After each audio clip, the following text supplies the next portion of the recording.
ప్రతిభని అలాగే ఒక కుటుంబ నేపథ్యాన్ని ఈ రెండింటిని నరేంద్ర మోడీ గారు ఎప్పుడు పరిగణలోకి తీసుకుంటారు. అది మాత్రం చాలా నిజమండి. ఎందుకంటే నేను చాలా దగ్గర నుంచి చూసిన సంఘటనలు మీతో షేర్ చేస్తాను. మీకు తెలియనివి కావు, అవి తెలియనివని కూడా కాదు.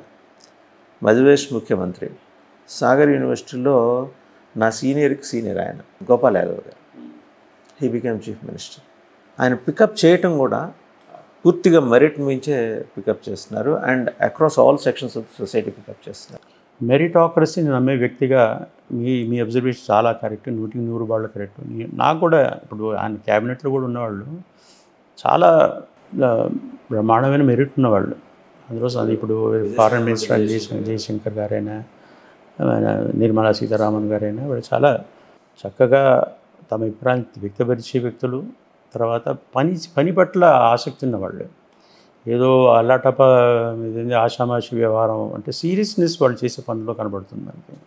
సో మిమ్మల్ని ఆ రెండు కోణాల దృష్ట్యా మిమ్మల్ని ఆయన ఎంచుకున్నారని సమాచారం మీ దాకా రాలేదేమో, మాకైతే వచ్చింది. భగవత్ సంకల్పంగానే ఏదైనా కానీ ఒకటి చెప్తానండి. ఇప్పుడు షడ్భాగం మనుష్యానం, సప్తమం దైవ నిర్ణయం అంతే. ఇప్పుడు మనం చేసే మన ఆరు భాగాలు మనం చేయాలి, మన ప్రయత్నం మనం చేయాలి తప్ప భగవత్ నిర్ణయం అంతే. 7వ భాగం భగవంతుని నిర్ణయం ఎలా చేస్తే అలా వెళ్ళిపోతుంటుంది. I believe in that.